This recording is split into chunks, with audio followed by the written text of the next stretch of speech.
جب ہم نے اعلان کیا تو انہوں نے کہا حضرت یہ بڑا سخت اعلان ہے، یہاں آپ کو جانے کوئی نہیں دے گا۔ میں نے کہا وہ قادر و مطلق ہے،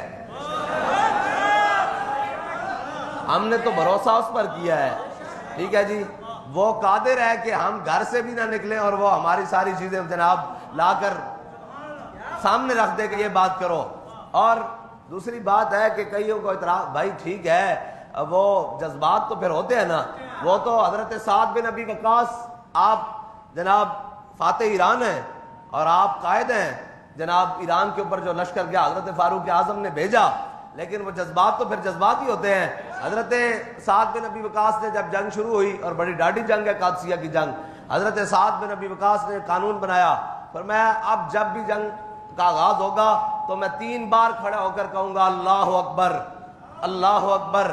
اللہ اکبر، تو پھر جنگ کا آغاز ہوگا، میں اللہ اور اس کے رسول کا نام لوں گا 3 بار تو پھر جنگ کا آغاز ہوگا۔ لیکن جیسے ہی صفیں بنتی تو حضرت قعقاع پہلی صف میں آ کر کھڑے ہو جاتے اور کہتے ہیں کہ حضرت سعد بن ابی وقاص جب کہتے ہیں نا اللہ اکبر، تو حضرت قعقاع پہلی جست میں جا کر فارسیوں کے لشکر میں داخل ہو جاتے، ایرانیوں کے لشکر۔ حالانکہ یہ تو سامنے بظاہر بغاوت ہے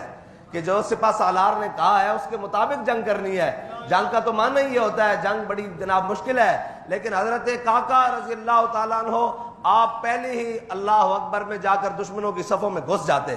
اور جب حضرت سعد بن ابی وقاص دیکھتے نا کہ پہلے اللہ اکبر پر جنگ شروع ہو چکی ہے اور اکیلا ہی قعقاع جناب فارسیوں کے لشکر میں گھس گیا ہے، تو پھر حضرت سعد ایسے کر کے آسمان کی طرف سر اٹھاتے اور کہتے یا اللہ یہ قانون میں نے اپنی سمجھ سے بنایا ہے، لیکن قعقاع کا جذبہ جہاد اور شہادت بہت زیادہ ہے۔